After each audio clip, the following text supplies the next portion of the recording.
Our first question is going to be from Brent Thill at Jefferies. Thanks, everyone, for hosting today. Anjali, just to maybe go through your vision over the next 5 years, where you think the biggest growth drivers are in the business. And also as a follow-up, if you can just talk through the mechanics of the spin and how you think this will look. What are the next important steps that we should keep in mind going forward? Thanks. Thanks, Brent.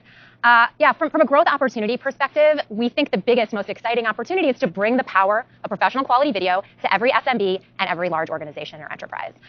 We think every SMB that has a website or a social media account today should use video because video performs better than image or text. We think every large organization that has distributed teams, distributed partner networks, distributed stores is going to want to use the power of video to connect, teach, and engage at scale for a fraction of the cost of doing it in person.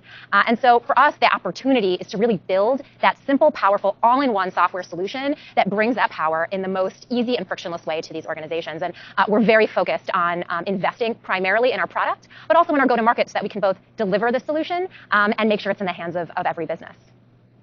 Hey, Brett, just to add to what Anjali just said, we believe this market is huge, about 1 million enterprise customers and 300+ million SMBs, adding up to about 70 billion in TAM. If you think about it in a different way, as we heard from Anjali, every professional, every team, and every org being a potential customer, you're talking about knowledge workers of about 1 billion, and there is no reason why every one of them cannot use video. And we are best positioned to solve this. And that's what makes it super exciting for us. That's the reason why we are investing heavily to actually capture this opportunity as well. And spin mechanics. Yeah, I can take the question about spin mechanics. In terms of the spin, IAC currently owns about 140 million shares of Vimeo. That's about 88% of Vimeo's outstanding stock.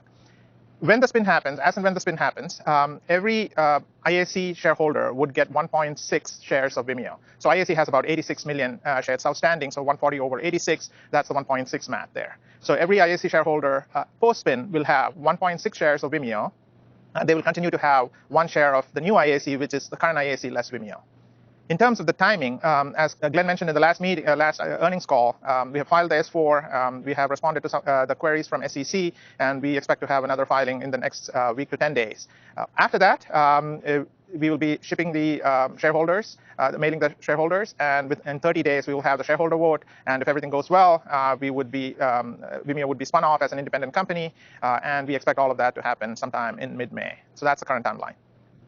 Great, thank you. Great. Our next question, we will go to Corey Carpenter at JP Morgan. Great. Thanks for the presentation today. I had a 2-part question on product. Maybe first, could you talk about how you're thinking about the product roadmap this year to support your priorities that you outlined around enterprise and simplification? Do you feel like there's any gaps that you still need to fill there?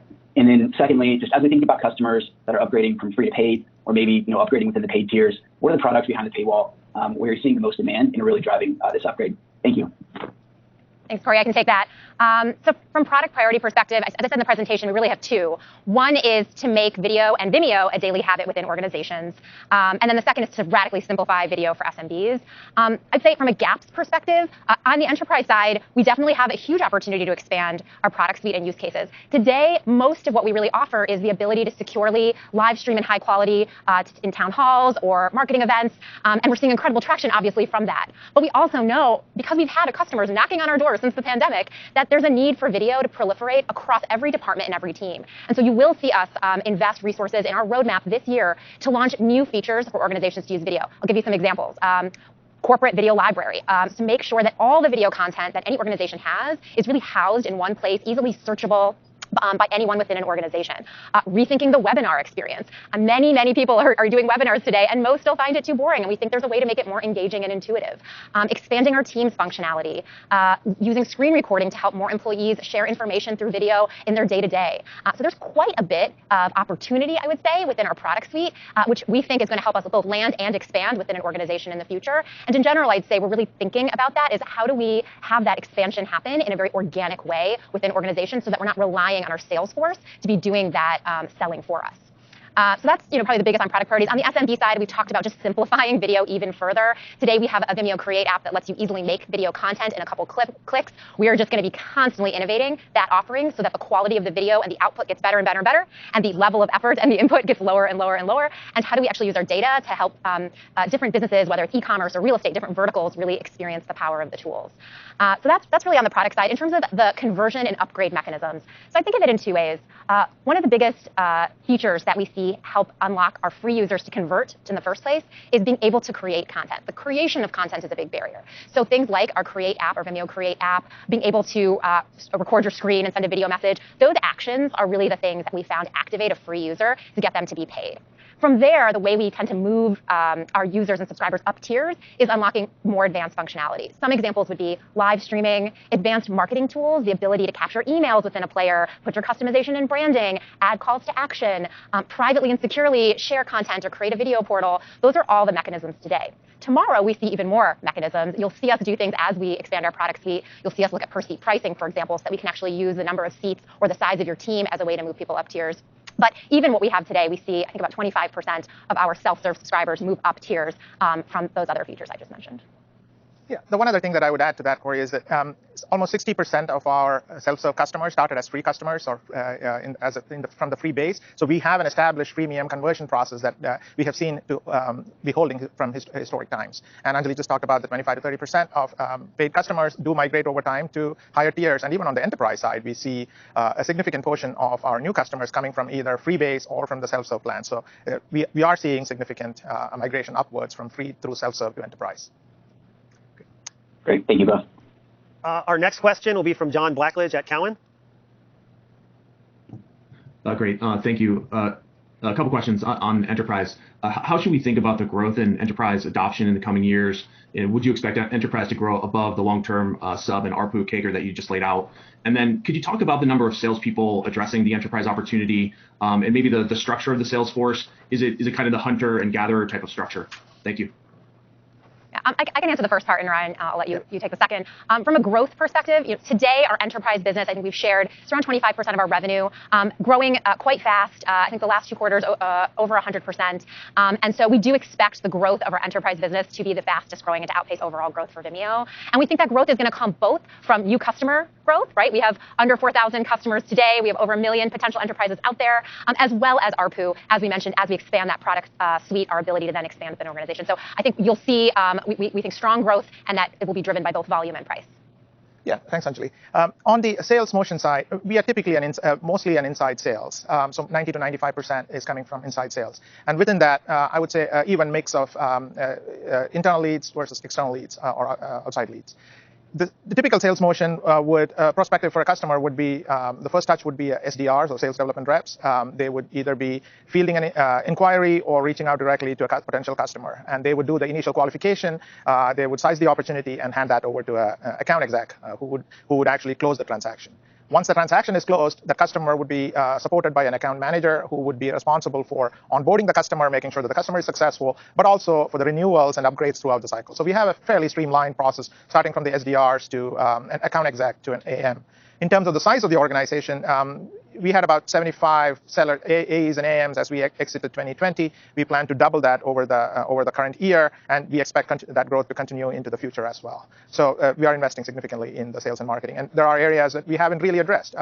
We hired our first account team in Asia Pac earlier this quarter, so we still have opportunities to grow there. Yeah, and I would just add one other thing, which is, in the world of enterprise software, there's a wide range of the types of sales motions that exist. We tend to think of our sales motion as quite transactional. We have a 30-day sales cycle and fast ramp times. And this is complex technology, but I think partly because of the ease of our UX, that consumer UX, people know the Vimeo brand, and the way that we've actually gone about selling, we are able to sort of at high velocity land customers. And as I said, I think the bigger opportunity is really going to be how we expand from there. But I would just keep that in mind. What we don't have the typical you're bringing in extremely expensive sales reps, and it takes 9 months to ramp and another 9 months to do a deal. It's a very different environment, which we think is an advantage. Super helpful. Thank you. Sure. So for our next question, we will go to Ross Sandler at Barclays.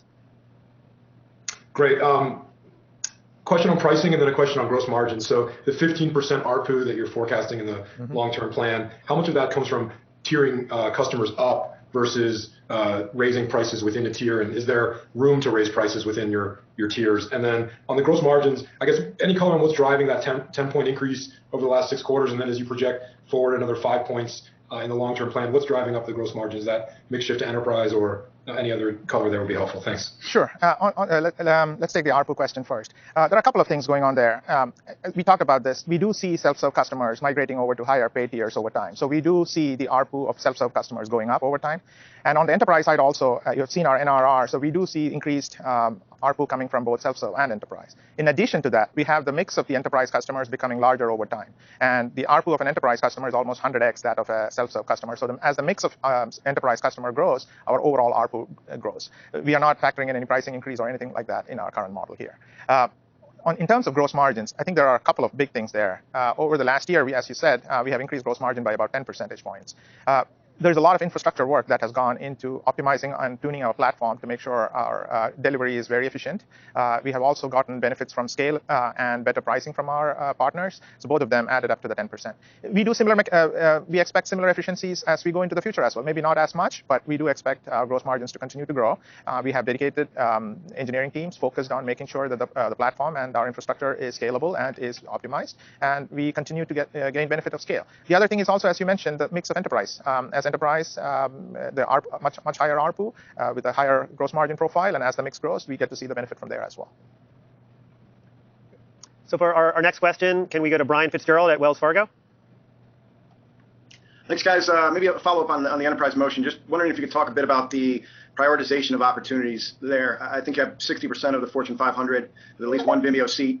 So how do you figure out where the focus is in the funnel, if you will, on that? And how many organizational domains are you targeting on the enterprise side within the next 12 months? You mentioned Starbucks, I think, recently as a great example of an enterprise win that flipped from self-serve. So if you could walk us through the dynamics there, that would be great. Yeah, let me take a shot at that. So in terms of growing our logos, so to say, we are very laser focused on growing our logos, and some of the big logos that we have attracted over the last couple of quarters is testament to that effort. We don't have a specific goal that we are going to talk about in terms of how many logos we would end 2021 with, but you can assume that significant growth coming on the logo side.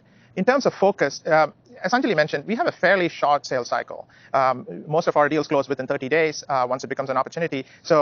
And our demand, fortunately, has been very high. So we are kind of trying to get as many of these big customers where we feel that Vimeo can really solve their needs, and trying to focus on getting them to be successful and building franchises over time. So that's our focus. Yeah, and just to add a little bit more color there, on the focus side, I sort of think of it in two buckets.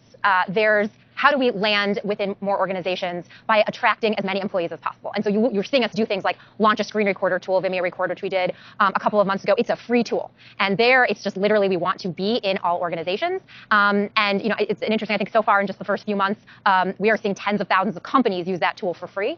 And then it's about increasing the adoption and the frequency. So that's where you'll see us add more features, expand Teams functionality. And then from there, it's really about having a very sort of sticky base within the org, and that's where you'll see things like our corporate video library play a role. And so, I think like any good strategy, we're really approaching it with a view of how do we go from free to more usage to then move up and expand that NRR over time. I think we have the right products and features in our roadmap. I think we have an excellent track record of delivering on those features and delivering on a roadmap. So we're being ambitious. We're trying to do all of those things so that we can be that single corporate video solution. And I think we're well on track. And maybe a quick follow-on, if I could, Anjali, you mentioned the NRR there, and I think over the past 4 to 5 quarters, it was about 80% back in 2019. You exited at 110%. Could you unpack the drivers of that a bit? Are you seeing bigger change in churn or in ACV momentum for those you retain, and how sustainable it is as we open back up? I'll say in terms of sustainability, obviously we're lapping COVID right now. It's hard to predict. What I can tell you is, yes, you look at that NRR movement and it was substantial. That's also because we launched Vimeo Enterprise in August of 2019, very early. We're in a very early stage of the product, and I think it's good that when you see that kind of movement, it means that we're getting product market fit, and then we're optimizing and iterating from there. What I can tell you is, again, if you look at the use cases today, they're still fairly narrow, and they're still really 1 or 2 departments. Where we're expanding NRR is usually, company X will use us for one use case, like live streaming town halls in their US office, and then they move to UK, Canada, Italy, and that'll be how they expand. Or it'll be a company's using us for one use case, like live streaming town halls, and then they move to a second use case, like HR onboarding and training. If you think about our ambitions and what we're building in terms of the capabilities, there should be lots of room on NRR. We think we can get to best-in-class SaaS NRR. The question is, how long will that take us? And that's really, really hard to predict. But we certainly feel like we have good validation. Again, we're not sort of whiteboarding in thin air what we should be building. These are real needs that customers are asking for, and they are very clearly signaling that they would pay for. And the digital transformation, for better or worse, it's here. And so we just need to meet that demand. Got it. Appreciate it. Thank you. Yep. Great, thanks. For our next question, we'll go to Justin Patterson at KeyBank. Great, thank you very much. Anjali, you mentioned starting with users as one of your core principles, and that you're saying companies ask for new use cases. I'm curious to know just how much those customer conversations shape the product roadmap. And related to that, how do you think about the initial benefits from this product cycle? Is it more about expanding the registered member funnel, or is it more about driving subscribers and ARPU? Thank you. In terms of how much sort of the voice of the customer helps drive our decisions, I think it's significant, but in the right ways. So we do a lot to listen to customers. We survey customers at scale. We talk to customers one-on-one. We have panels. We do UX research testing, both before we decide to kick off a project and also during the entire process. We also have the benefit of data at scale, right? We can analyze what people are actually doing on the platform, which helps us make good decisions. So all of those are inputs in our process. I'll also say we don't just build what customers ask for. We know and we've learned that oftentimes customers might not know what the solve is, but they just know what the need is. And we do try very hard when we make product decisions. We really ask ourselves a couple questions. Is this a mission critical problem that needs to be solved? Can we, Vimeo, solve it? And can we solve it better than anybody else? And those criteria are very important when we set out to do something in our roadmap. So that's kind of the way we think about the voice of the customer. So very, very important, but also we're not just building exactly what folks ask for. I think that would prevent us from being as innovative as we hope to be. We want to exceed the expectations and sort of go beyond them. In terms of where I see the roadmap driving growth, it is both. It is both activating that free base and getting people to create content for the first time. I gave the example of Vimeo Create or Vimeo Record. We are investing in both of those products significantly this year to improve and optimize them so that we can get more people creating content. And then it's that sort of more advanced set of features that we're looking to build to help move people up tiers. And listen, I think the way we think about this sort of trade-offs, there are always trade-offs in focus, but we have the benefit of hundreds of engineers and some of the best video engineers in the world. We have the benefit of plenty of capital. And I think we're very focused on the users we're going to serve and the problems we're going to solve, SMBs and enterprises. But then within that, we are going to be as ambitious as we can because the market's now. I mean, the market is really literally coming to us. We see the demand and we want to take advantage of it. Thank you. Great. Our next question will be from Youssef Squali at Truist. Excellent. Thank you very much. And congrats, guys, on the next stage of development. So two quick questions. One, so I'm listening to the story. I'm listening to the $70 billion TAM, the short sales cycle of 30 days. I'm listening to you planning on doubling your sales force. All that tells me that your growth rate should, if anything, continue to accelerate. So yet, we're still talking 30% growth, which certainly is much better than the 20 to 30% that you guys used to speak to. So that's positive. But maybe, Anjali, can you just address the gating factors to growth beyond kind of what you've spoken to earlier? Is it just awareness? Does it require maybe more marketing push on your behalf, et cetera? And considering your LTV to CAC, your high LTV to CAC, does it make sense to actually lean in more aggressively? And second, which is somewhat related, you also mentioned M&A potentially as an area of growth. Maybe can you speak to what areas of M&A are you looking for? Is it a product gap? Is it functionality? Is it geo expansion, et cetera? Maybe just help us understand what you meant by that comment. Thank you. Thanks, Youssef. So on the growth side, I think there are no inhibitors to our growth. It is just straight up execution, and there's only opportunity. The reality is we are going to be lapping COVID, and we know that there was a very big bump and spike up in literally this time last year in usage and demand. It is very hard to predict how that's going to play out. There are tailwinds, there are also headwinds, and what I can tell you is we don't see any areas of concern. We're watching very carefully. We're looking at opt-out and churn indicators. We're looking at product usage and engagement, and our pipeline is the strongest it's been. So lots of reason for optimism, but we're lapping COVID. And that's obviously going to put some pressure on our growth rate. So yeah, we do expect that the growth rate in 2021 is going to decel, between Q2 through Q4, probably bottoming out in Q4. And then we expect to reaccelerate from there in 2022 as a lot of the investments I'm talking about really show up. One of the things to remember about our business, because we are both SaaS and because we are primarily annual plans, revenue is, a sort of an output that comes from those bookings. And so that's just the natural kind of, I think, reality of what we face. We very much hope that it turns out differently, but I think that this is sort of the right expectation to set. And then on M&A, I think, Ryan, you should jump in here too, but what I will say is we've obviously used M&A in the past, I think effectively over the last 3 years. It's what's allowed us to really pivot our strategy and our product. We will certainly be looking to utilize it in the future, and I would say it's in a couple of buckets. It's looking to acquire talent or IP that we don't yet have. No major product gaps I would call out today that we don't think we can build, but again, we're building for a future, and we're thinking about the market in terms of decades, not years, and so there may be opportunities, and there are definitely a couple areas we're looking at. And then there's opportunities to expand our TAM, right? There are whole areas within video that we are not focused on today, but that we see opportunity. And so that's another area where you'll see us look at M&A. I don't know if you want to add anything. Yeah, no, I think you hit it on the head. Increasing TAM, increasing market share in the existing markets that we are in, and tech and talent, opportunities where we can significantly accelerate our speed to market and accelerate our growth. Those are the things that we would be looking to use inorganic methods to increase our growth. Great. Thank you both. Great. So our next question, we will go to Eric Sheridan at UBS. Thanks for taking the question, and thanks to the team for all the information today. Maybe two, if I can. When you think about the longer-term model you laid out, is there sort of an optimized mix between the enterprise piece and the SMB free side of the equation, where you think about solving for some sort of mix of the business for the long term? And then clear messages on investing for growth today, but obviously you laid out a broader long-term margin goal. Can you talk a little bit against that margin goal? How much of it is mix versus how much of it is scale in terms of what we should be monitoring in the years to come? Thanks.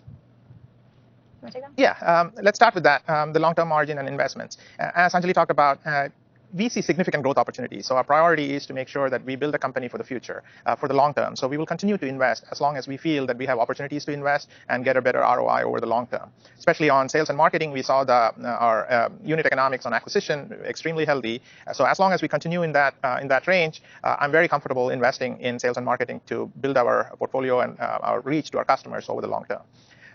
So for the immediate, for 2021, as we said, we are not going to be profitable. We are going to continue to invest, and that would probably continue into 2022 as well. We are not in any immediate need. We are well capitalized. We have a very strong balance sheet, so we'll continue to invest there. Over time, there are 2 or 3 things that really drive our long-term margin profile. Gross margins, we talked about that. We have increased gross margins by about 10 percentage points and added real incremental gross margin dollars into the bottom line.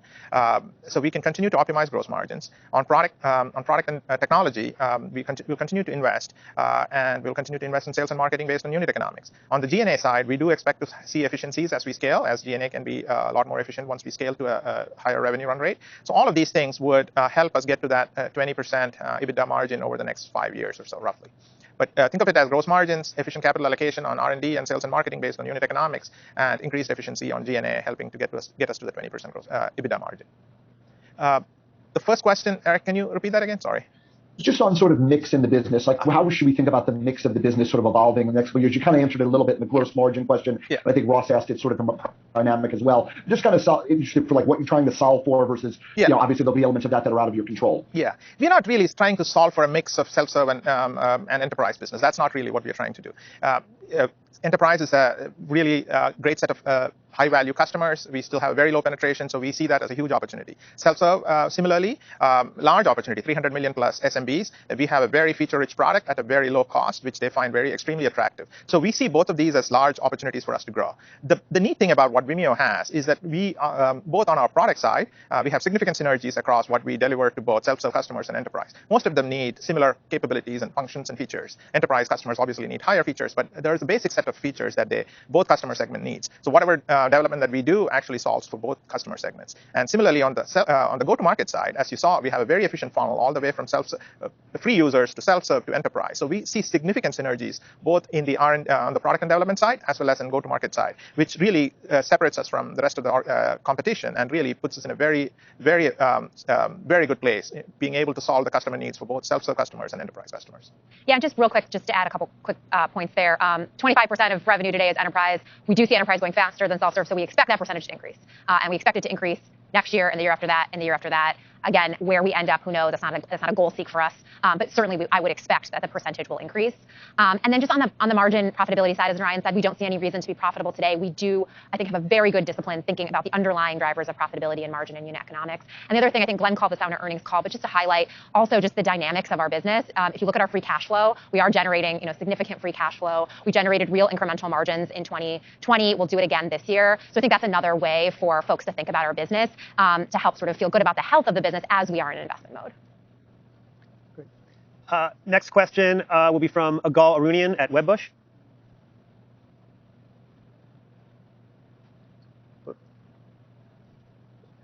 Hey guys, thanks for taking the questions. And I'm going to ask one on the enterprise side and one on the SMB side. So first, on the enterprise side, what do you think you guys are really trying to replace product-wise, as you grow your penetration of that market, or are you often just trying to solve new problems for enterprise companies that they don't currently have a solution for? And then in the presentation, you did talk a little bit about some of the key things that SMBs are using Vimeo for, but maybe just a little bit more color around what are the key features that are being used the most important to the SMBs that you guys are offering right now, and what are the things that they're specifically asking you guys for the most? Yeah. So on the enterprise side, what we're looking to replace, I would say for the most part, it's every way that an organization communicates today is either through in-person or text or chat or email. And we think that video is a more engaging way to communicate in each of those touch points in certain environments. And so it's less that that we think that video will fully replace all forms of communication, but more that we think video can amplify pretty much every touch point you're having. And that goes from everything from you want to do a town hall, even in a world, imagine a world where everyone is back in an office. Unlikely to happen, but let's just say 100% of people are back in offices. There's still going to be people that are working from home or traveling that day, and they want to be able to access your town hall. You have companies, large Fortune 500 companies that have stores all around the country or all around the world. They're going to want to train people. Are they going to send someone and have to fly someone for an in-person training every time? Once they do and invest in a training, aren't they going to want to archive that and share it with others? So we just think of it as it's a more engaging, real-time way to feel connected, and it amplifies all the different communication points that businesses have, and often allows you to do that at scale at a fraction of the cost, which is a great ROI for organizations when they think about their software budgets. On the SMB side, I would kind of bucket it into creation of content. Again, that is, for the most part, most SMBs are not using video today, and it's because it's just literally too hard. They think of creating a video as I have to have a script and a crew, and it's going to take me 3 weeks, and I have to spend thousands of dollars with freelancers, and then edit it in like advanced software, and then I'm going to put it on my Instagram for a shelf life of 3 days. Like that doesn't make sense. And so the biggest sort of way for us to engage with those SMBs initially is just get them creating content and get them to see how easy it is. We want it to be just as easy as if you were just typing text in a post. So that's it. That's really the sort of first piece. And then from there, what we see is SMBs creating different kinds of content. So not just a social media video post or ad, but then a product demo for their website or a customer support tutorial video or content for their blog. And then there it's about not just helping them create the content, but publish, distribute that content, understand and interact and actually acquire customers. So those are marketing tools, things like being able to capture leads in the player, put calls to action, sell products, all of that. And then the last piece is analytics. Most small businesses today, it's hard enough to use video, and then to understand if it's actually working and driving their business, extremely complex. And so we think we can really demystify that as well and really prove the ROI that they will get, which will then encourage them to use video more. That's really helpful. Thanks. Can I just a follow up on the enterprise side? So when those enterprises that you're winning business from, for the town hall use case and storing it into a video library, are they using other solutions right now, or are they just not doing those things and are now realizing, hey, we need to start doing that more, and Vimeo is an option? Yeah, it's I would say mostly the latter. So for the most part, most companies, even the largest organizations in the world, you look at some of the logos we've talked about, were not really using video a year ago. And everyone, if you talk to them, they would say, oh, video is like definitely something it's a need, it's a nice to have, but it's not a need to have yet. And everyone's sort of been preparing for a digital transformation without really committing to it. The pandemic changed that, very clearly changed that. And you heard from some of our customers today, Deloitte, Nike, and you've got whole teams now and leaders within these organizations whose job is to literally make that transformation happen. So I would say for the most part, it really is just adopting video at scale for the first time. There are instances where it's less that there's already an existing solution and more that we see organizations trying to hack other software that wasn't designed for this use case. So they'll try that and then say, okay, that doesn't work. A great example is like using a traditional video conferencing tool to broadcast a large event in TV quality. Video conferencing isn't designed. Those are designed for meetings, not for large broadcast events. And so we did see a lot of enterprises kind of start by trying to use something, see it didn't really work, and then come to us and say, okay, we need sort of a fuller solution. Great. Very helpful. Thank you. Our next question is from Dan Salmon at Vimeo. Great. Thanks, everyone. Morning, Anjali. So very clear today on the enterprise SaaS video opportunity. I wanted to ask a little bit more. How do you think about Vimeo as a consumer brand? Is it simply for priming free users and into your funnel, or is there something more than that potentially? And then second, any thoughts on adjacent forms of content like audio? So in terms of the consumer brand, I think of it as we are a B2B software company that operates at consumer scale. but we do not build tools to solve consumer needs. And that, we do have to focus, and those needs are different. We talked about how we actually see some very similar needs between the SMB and the enterprise. Both the smallest company and the largest company need to use video to communicate externally. And so that's an example where there's clear synergies and we can address multiple segments. On the consumer side, it becomes a very different game. And so we're not focused on building products for consumers. At the same time, to your point, we do have consumer scale, and we have a lot of consumers on the platform. And the way I think of it is it does help us fuel our funnel, because you might start as a consumer on Vimeo and you might be attracted to us because of that intuitive consumer UX. But you also work at a company. You're also a knowledge worker. And then that might attract you to use video more. And then you can actually become someone that helps get Vimeo into an enterprise contract. And so I think of it as like we need to lean into that consumer UX and intuitive UX. We need to lean into the fact that people know and trust us from a consumer perspective as a brand and are more likely to therefore try and adopt our tools. But we do have to be very rigidly focused, I would say, on our roadmap in terms of who we serve. So that's the perspective on consumer. And then the second question was, remind me again. Audio, other forms of content. Yeah, you will see us certainly partner in terms of really making sure that the full kind of experience is as great as it can be. We don't have any near-term plans for us to build ourselves, and go deep into other formats. And honestly, that's not because that's something that's off the table in the sort of long term. It's more because we see so much opportunity in video. It's where our expertise is. We think that there are very few platforms out there that can actually do what we do in video, and there's so much room to go. So I would expect to see us very, very focused in terms of what we actually build ourselves on video. But you will also see us be smart in who we partner with to make other parts, other formats complementary to the experience. When I mentioned webinars, like we want to rethink the webinar experience. If that means we have to be partnering with other companies to make the whole thing great, we'll do that. Well, thank you. Our next question will be from Nick Jones at Citi. Great, thanks for taking the questions. You both mentioned this large TAM, and video is just very early by enterprise and SMBs, in terms of adoption. So, I mean, what are the kind of the friction points to get people on board? I think you mentioned just kind of the effort to, get a video online and with the proper quality. But I guess what would Vimeo share be of those who are using video? Is the biggest competitor kind of YouTube because people kind of go to that as an easy solution? And I guess what misconceptions are out there that can be fixed that make it more apparent that Vimeo is a better solution for video? Thanks. Yeah, I'll take a shot, and then Ryan, please feel free to jump in. I've said this before. The biggest competitor, whether it's a small business or an enterprise, has been not using video because video is too hard. And that really is the case.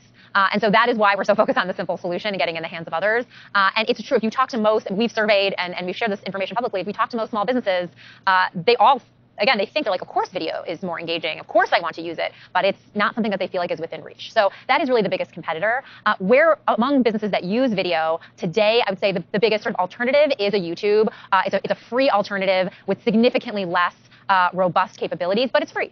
And there, we've talked about this before, but we really think and increasingly see the differentiation between a social media platform or destination like YouTube, where yes, you can use the player for free, but literally there's ads on the player, you can't control what shows up, and actually there's clicks back to YouTube because YouTube wants to keep content on their platform. We increasingly see even the smallest business, they want to act like a big business, as Mark said in our presentation. So they want control over their brand, they want to own the customer, they don't want ads, they want to distribute that content. Yeah, they want it on YouTube, but they want it on Facebook and they want it everywhere else. And so we increasingly see the sort of value prop that we provide be quite compelling. So I think you're going to see that sea change shift even more and more. And then in terms of misconception, we have over a decade of brand equity that's been built up where today, if you survey people on the street, they're going to say they know Vimeo. They either think we're Venmo, or they think we're the indie version of YouTube. Very, very few would say, oh yeah, that's the company that's powering your town halls. That's the company that's doing enterprise software. And that's a real barrier for us. And I would actually tell you one of the things I'm most excited about as we look to potentially be an independent public company and spin is having more of a platform to tell the world of what we do, because we've been at this strategy for 3 years, but we have over 10 years of sort of a misconception to fight. It's a good challenge and hopefully a great opportunity. Yeah, I would just add to your question about the TAM, Nick. What we are seeing is that there is more and more demand coming from both small businesses and large enterprises. What's preventing them from adopting video is the fear of the video, as we talked about. But what gives us great confidence is, one, the demand continues to be strong, and second, the customers who have adopted video over the last year or 2 years tell us with absolute certainty that video is going to be part of their solution going forward. Whether people go back from the remote work to offices and small businesses open up again, video is going to continue to be a part of the portfolio of things that the businesses would use to communicate to their customers or to their employees. So it's going to be less of a binary choice between video or no video. I think we believe strongly that video would be part of a solution for all businesses, small and large, to reach their customers and employees. Great, thank you. Our next question will be from Kunal Madhukar for Deutsche Bank. Thanks, Mark, for squeezing me in. And I'm sorry, I'll apologize in advance for asking 4 questions. I'm going to write them down this time. Watch me. Okay. So, the first one on the enterprise side. So as you look at your significant base of your subscribers or users that are, Fortune 500 companies, and the single user instances, in how many cases are these guys using it on a personal account basis versus an enterprise account basis? And so the question is, in how many enterprises are you really registered as vendors that you can, then expand and build on those accounts? Yeah, we can answer that one first. So we've shared nearly 70% of the Fortune 500 are on Vimeo today, the vast majority free and self-serve accounts. And what I would say is we're very early in our ability to automatically know that a user is sort of a corporate domain, and then to be able to immediately, in a very scalable and automated way, feed that user over to a sales team. That's a big opportunity for us. We shared, I think, that 65% of our enterprise customers today come from that base. That is mostly those customers reaching out to us. They're raising their hand as opposed to us being able to identify them and then going and nurturing them. And so we do have a big opportunity to kind of connect those dots. That's a huge priority on our roadmap. And a lot of actually our Teams functionality and the work that we're doing to invest in Teams is designed to unlock that, because then it's a good signal, right? If we see somebody that has a corporate domain in their username and then they're adding a team member, there's sort of a natural way to kind of qualify them and then move them up. But you will see us do quite a bit in the next year to get sort of more refined there. So I would say we're quite nascent in that motion. And I think it just speaks again to the opportunity, but we're very focused on solving it. And this is not rocket science. There are many companies that have done this very well. And I think we know what we need to do to kind of make that happen. One thing I would add to that, Kunal, is we are in a very different kind of emotion right now. You talk about us registering as a vendor. Our typical sales cycle is about a month. What that means is that somebody is reaching out to us, and we are essentially going through a very quick process to close the transaction. We are not going through an RFP, an RFQ, and registering as a vendor and getting multiple quotes and getting compared against each other. Vimeo's brand and Vimeo's functionalities and capabilities and the strength of our platform really gives us a very easy entrance into the door in almost all large enterprises. So this goes back to the earlier question about this gives us great confidence that the market is there, Vimeo has the capability and the product market fit, and customer needs the solution ASAP. Great, Narayan. So actually, I would have probably, your answer could lead to two more questions. So one more on the enterprise side. So as you think of enterprises, one of the things that we typically, have heard, the refrain that we've heard is you don't get fired for hiring IBM. And and Anjali just talked about how the brand recognition is there among consumers, but people oftentimes kind of get confused with other folks. So as you think of leveraging your existing relationships with some of the larger organizations, the sales cycle of 30 days may be too short. And it requires a really strategic thinking to kind of expand it and to look at longer sales cycles, which a lot of enterprises might require for full enterprise-wide solutioning. Yep. How are you thinking of approaching that when you kind of get to that point? Yeah, I think we're thinking about it very intentionally, Kunal. I mean, you will see us invest in product capabilities like easy account aggregation, so that if we have multiple departments and teams on multiple contracts, our sales team has a really smart and easy way to aggregate. You'll see us invest in our own systems and tooling so that we can better identify users and move them up the chain. And yes, that may extend our sales cycle, and I think that's that's fine, that's great. So you'll see us. I think we're fairly clear-eyed about the motion we have today and capitalizing on that right now, but also building for a future where we do believe that ARPU on enterprise can be bigger and should be bigger. And so I think we're building the right teams. We're doing quite a lot of hiring on the enterprise side. It's not just R&D and it's not just salespeople. It's all the infrastructure around that: customer success, support, business intelligence, all of those things that you need to really be able to go after those bigger contracts. And I will also tell you, we are seeing it today. We are seeing six-figure deals get done. We are seeing Fortune 50 companies sign up where you have the very head of IT or C-level executive sponsor. We are doing those deals today. And everything that I'm seeing is that even at that level, there's just an opportunity to make this process faster and simpler and more self-serve. And that's what we do. We take really complex, legacy, traditional enterprise processes, and we make them simple. And I think that's going to resonate a lot with even the largest organizations. Thanks, Kunal. So for our next question, we will go to Yanni Yadgaran at Credit Suisse. Thanks for taking my questions. So two, if I may. First, starting with your go-to-market strategy for enterprise, and specifically within your broader strategy.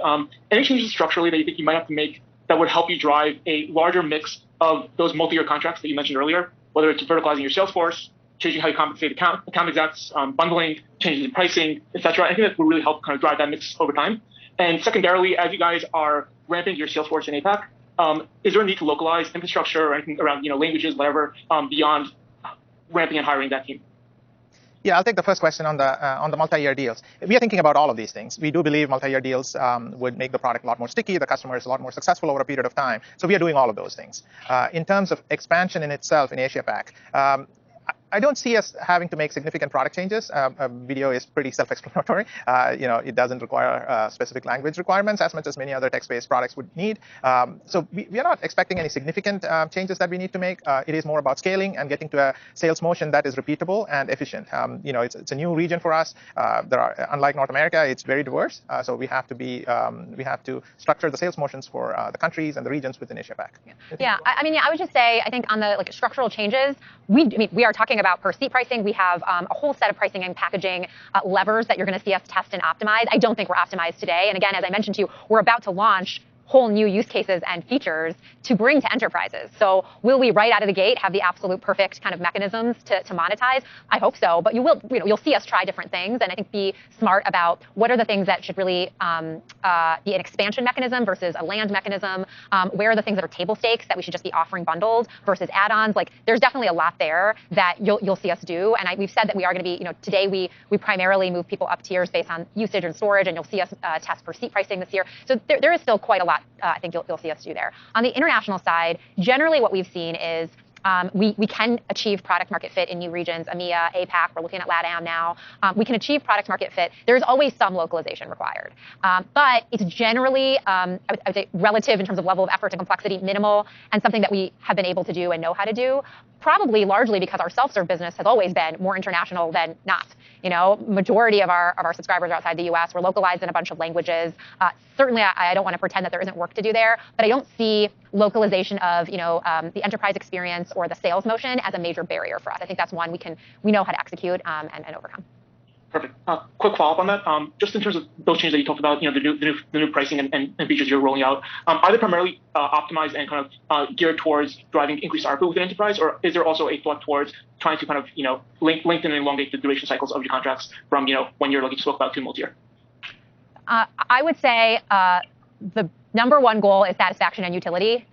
We are not kind of very explicitly saying, how do we design this so that people sign a multi-year contract? What we want is our customers to be successful. We want as many people on that account using the product and loving the product, and we believe the rest will take care of itself. And then, of course, we will capitalize in terms of signing deals, but that's not really something we're solving for. It's really much more just like, is the value prop so clear that it's a sale that we can make? And then are we just going to delight that account and sort of blow their socks off from a customer experience perspective? Thanks, guys. I think we have time for one more question. Great, thanks. Our last question will be from Tom Champion at Piper Sandler. Good morning. Thanks for doing all this work. It was very helpful. And I want to ask a question. I hope it's not too basic, but you've highlighted the 100x difference between the ARPU between enterprise and self-serve. And I'm just curious, what are the drivers there that cause such a large gap? Is it customization? Is it a slightly different product set, or is it scale and users? And I'm just curious if that'll be reflected in your reporting metrics going forward, so we have kind of a better sense of what the trends are between the two groups. Anjali, one final question for you, if you could just talk a little bit about execution. It sounds like that's the issue that keeps you up at night. And how do you build processes that ensure that muscle gets developed? Any comments there would be really helpful. Okay. You want to take the first part? Sure. Sorry, can you remind me the first part of the first question again? The difference between enterprise. And self-serve ARPU. What drives that? Yeah, I think there is enhanced feature set for enterprise products. There is also support. We have dedicated support for customers, enterprise customers. There is advanced security. If enterprise customers wants to reach larger audiences, all of those things go into our enterprise class products, and that's the reason for the delta in ARPU. Yeah, and by the way, I think, as I mentioned, I do think there will be other mechanisms in the future. Again, like team expansion is a very classic one in software, not one we're taking advantage of today. But yes, as Narayan said, it's support, SLAs, security. We do offer whole capabilities like monetization that's only accessible on the enterprise side. I'll give you an example of another one, single sign-on. If you want to have town halls and you want there to be single sign-on for your employees, like there's a whole lot of sort of more advanced features that we use today. I think if you fast forward in 2 years, that answer will be a little bit different, and you'll see that reflected. On the question of execution, yeah, I mean, look, I think I think of it as how do we, can we walk and chew gum at the same time, right? We have tons of opportunity right now, immediate ability to scale, but we also need to be thinking about the future and building for the future. And then we're serving multiple different segments, and how do we do that with the right levels of focus and accountability? And I would just say, in terms of some of the ways we think about it, I think you can intentionally design your leadership team and your org structure to solve for this. We actually made some changes at the beginning of this year in terms of how we at the executive level kind of divide and conquer, so that we actually have there's somebody on the team every day who wakes up and is thinking, I've got to serve SMBs. I have to make SMB successful. And there's somebody on the team who's saying, I have to make large organizations successful. And then we have the sort of where the overlaps between them and how do we think about that. And we have somebody dedicated to that. And so I do think we've tried to be quite intentional in terms of how we focus our time. We put a lot of effort into accountability. We do organizational and team level OKRs. We review them every quarter. And so I think there's a lot of good work. We have good instrumentation and telemetry on our business intelligence and data. And so I think these are all the ways that you ensure execution. And then probably the last piece is, we've learned a lot of lessons, and we can learn lessons from others. We spend a lot of time looking at other companies that have gone from self-serve to enterprise, who have a true freemium funnel. And we look at those companies and we talk to those companies and we try and learn from the lessons that they've learned. And that can often de-risk a lot of execution. Thank you. All right, I think that is it. That was our last question. So I want to thank everybody for tuning in today. I hope it was helpful, and I hope for everybody who managed to make it through the whole thing, I hope you leave feeling as excited about the power of video and of Vimeo as we are. So thank you so much. Thank you. Bye.